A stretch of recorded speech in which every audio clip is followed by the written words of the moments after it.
नमस्कार, राम राम, जय जगन्नाथ। आप सब लोग स्वस्थ होंगे, सुखी होंगे और निरंतर उन्नति के मार्ग में चल रहे होंगे, ऐसा हमें विश्वास है और आगे भी ऐसा ही रहेगा। ऐसी हमारी आपको बहुत बहुत शुभकामनाएं।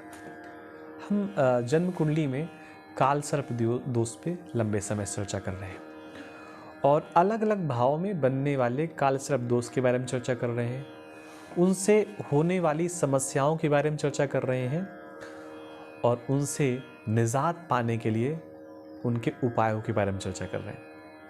तो आज जिस काल सर्प योग की बात हो रही है उसमें नवम भाव में भाग्य भाव में अगर राहु बैठे हों और बाजुओं के भाव में केतु बैठे हों, बड़े भाई के भाव में केतु बैठे हो तो क्या प्रभाव पड़ता है। देखिए, केतु महाराज अगर यहाँ बैठे हुए हैं तो आपको छोटे भाई का सुख नहीं मिलेगा, इतना मान करके आप चलिए।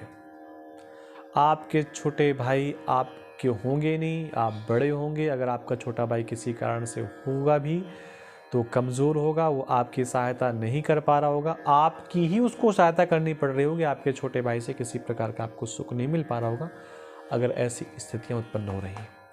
अगर वही राहु महाराज नवम भाव पे बैठे हुए हैं, भाग्य के भाव में बैठे हैं, तो ऐसे व्यक्ति को अपने भाग्य से भरोसा उठ जाता है। उसको ऐसा लगता है भाग्य नाम की कोई चीज़ है ही नहीं, क्योंकि मैं इतना कर्म करता हूँ, इतनी लोगों की सहायता करता हूँ, इतनी सेवा करता हूँ, इतना पूजा पाठ करता हूँ, दान करता हूँ, लेकिन ऐसा लगता है भाग्य मेरा बड़ा कमज़ोर है। भाग्य से संबंधित उसको कई बार विषमताओं का सामना करना पड़ सकता है। जो काल सर्प योग का निर्माण होता है उसको बोलते हैं शंखचूड़ काल सर्प योग। ये करता क्या है? भाग्य को दूषित करता है। यहाँ बना है ना भाग्य के भाव में, देखो सर्प बैठा हुआ है, मुख खोले, कहाँ बैठा हुआ? भाग्य के भाव में। तो किसको खाएगा? भाग्य को खा जाएगा और जो चीज़ खा ली जाती है वो दिखाई नहीं देती, वो तो फिर गंदगी के माध्यम से ही बाहर आती है, दिखाई तो नहीं देगी। आपने जिस रसगुल्लों को खा लिया तो वो पूरे गुणों के साथ तो बॉडी पे है, लेकिन वैसा रसगुल्ला नहीं है। तो भाग्य को चोट पहुंचाता है ऐसा काल सर्प योग। और ये पिता का भी भाव है तो पिता को भी नुकसान देता है। प्रशासन के लोगों से भी नकारात्मकता आपको श्रवण करने को मिलती है। आप जब भी किसी प्रशासनिक व्यक्ति के पास जाएंगे, अधिकारी के पास जाएंगे, तो उससे मन मुटाव हो जाएगा आपको, ऐसा मान करके आप चलिए। इसमें कहीं कोई संदेह वाली बात नहीं है।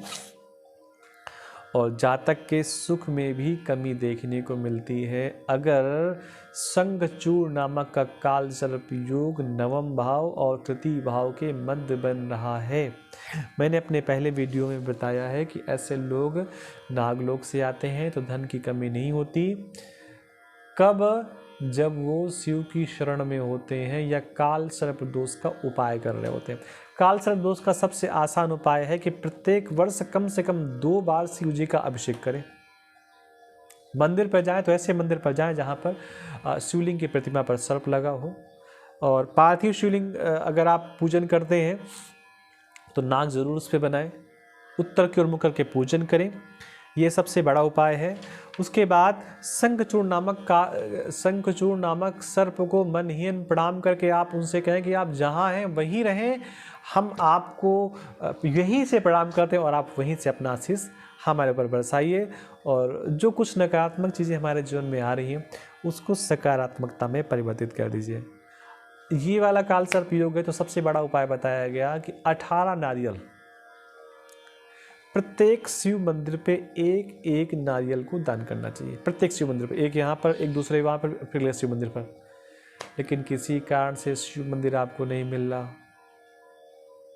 तो जितने शिव मंदिर मिल रहे हैं उनमें दान कराइए और फिर पहले वाले शुरू करिए, फिर दान कर दीजिए। जो आसपास है क्रमबद्ध तरीके से उतने ही शिव मंदिरों पर आप नारियल दान करें और फिर देखिए जीवन में आपके परिवर्तन आता है। आपको जो ये दोष से नकारात्मकताएं चीज़ें मिल रही हैं, नकारात्मक प्रभाव मिल रहे हैं, नकारात्मक गुण मिल रहे हैं, वो नकारात्मक प्रभाव सकारात्मक प्रभाव में परिवर्तित हो जाएंगे।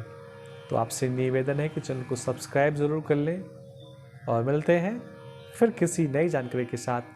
आप सबको राधे कृष्णा, नमस्कार, जय जगन्नाथ।